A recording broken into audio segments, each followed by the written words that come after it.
Assalamualaikum warahmatullahi wabarakatuh.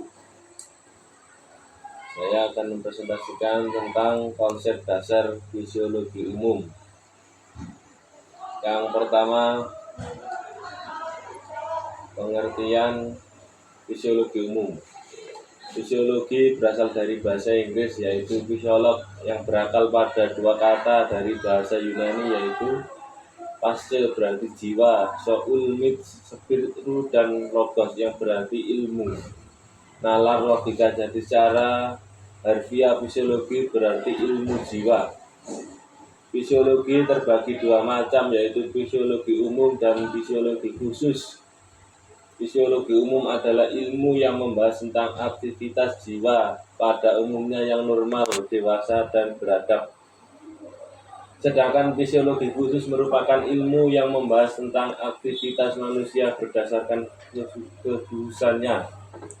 Fisiologi khusus ini akan terus berkembang sesuai dengan perkembangan ilmu dan teknologi. Sedangkan konsep dasar fisiologi pendidikan dapat dijelaskan bahwa suatu ilmu yang mempelajari masalah kejiwaan peserta didik dalam proses pendidikan dan pembelajaran.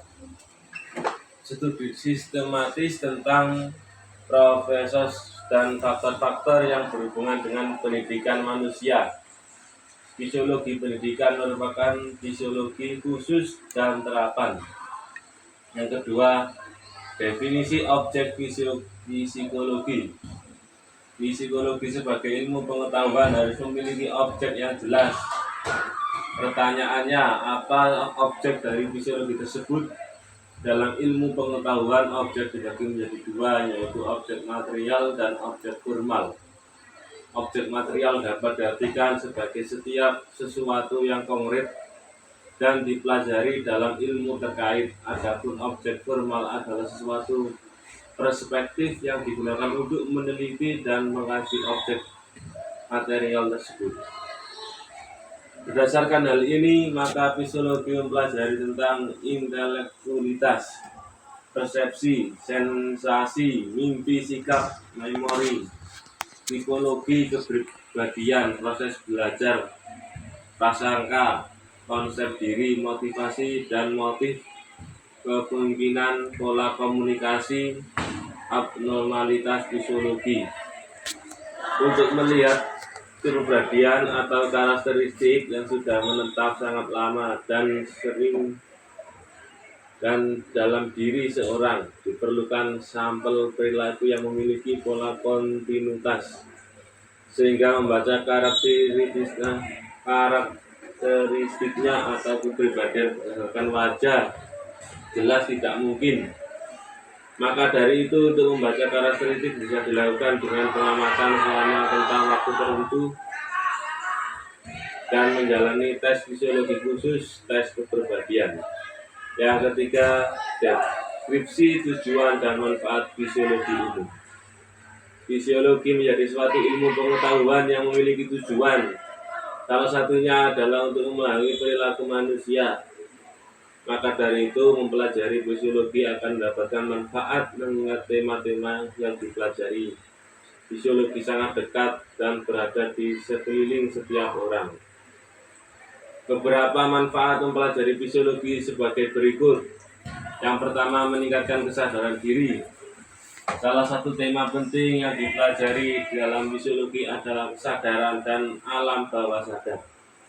Fisiologi mempelajari tentang cara untuk memahami kesadaran setiap diri, sehingga mempelajari fisiologi akan bermanfaat untuk meningkatkan kesadaran diri. Yang kedua, meningkatkan kepekaan terhadap kondisi sekitar. Fisiologi merupakan ilmu pengetahuan yang mempelajari perilaku guna memahami kondisi kejiwaan dan proses seseorang.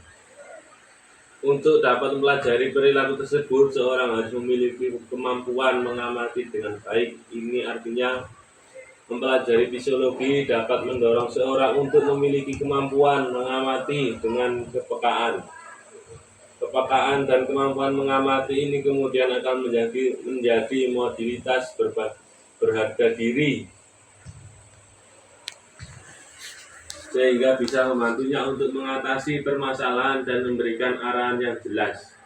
Yang ketiga, meningkatkan pengetahuan tentang kesehatan mental. Tujuan lain dari penelitian fisiologi adalah untuk membantu meningkatkan kesehatan mental masyarakat.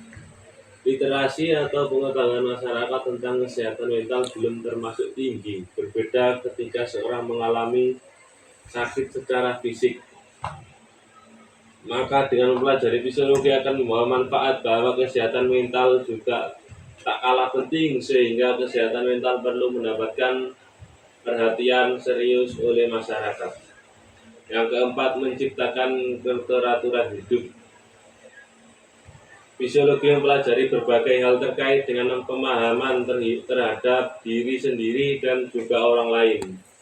Dalam psikologi terdapat kajian tentang memahami ekspresi, baik ekspresi mikro maupun ekspresi makro. Pemahaman terdapat ekspresi orang lain ini diharapkan menjadi modalitas untuk dapat memahami kondisi orang lain. Dengan pemahaman tersebut, maka akan menghindarkan diri dari kesalahan pahaman atau perilaku yang kurang peka.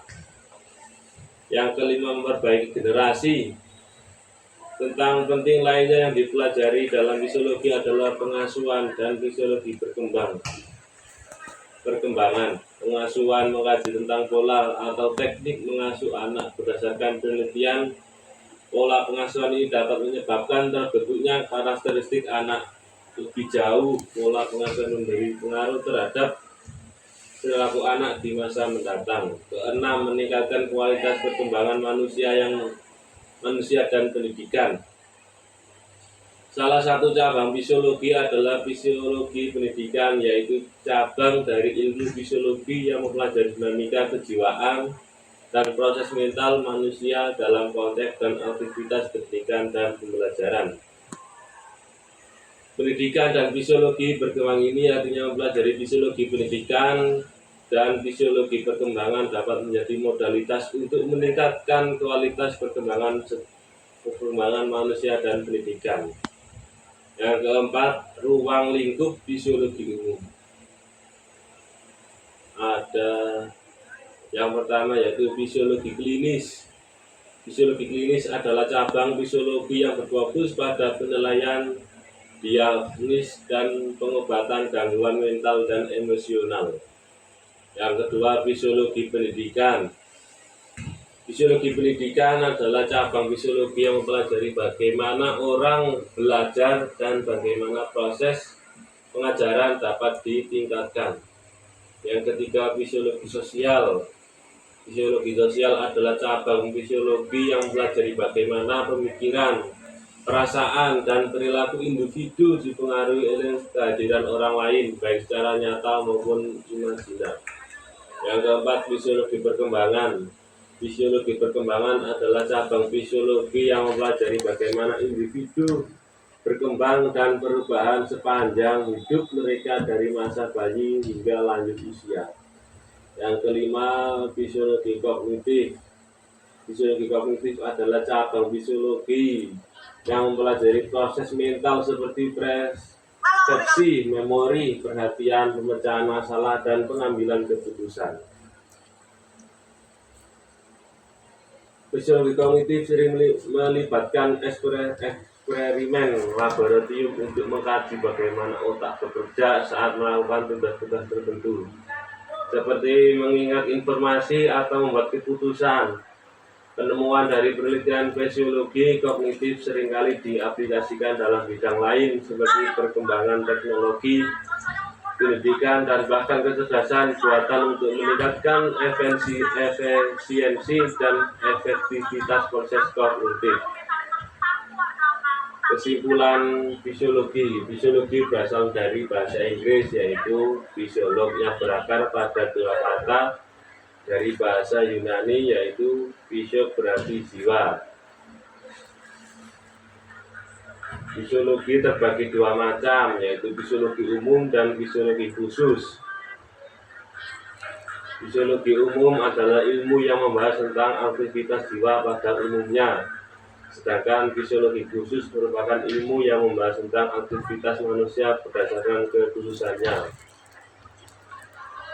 Sedangkan konsep dasar fisiologi pendidikan dapat dijelaskan bahwa suatu ilmu yang mempelajari masalah kejiwaan siswa didik dalam proses pendidikan dan pembelajaran. Fisiologi sebagai ilmu pengetahuan telah memiliki objek material dan objek formal.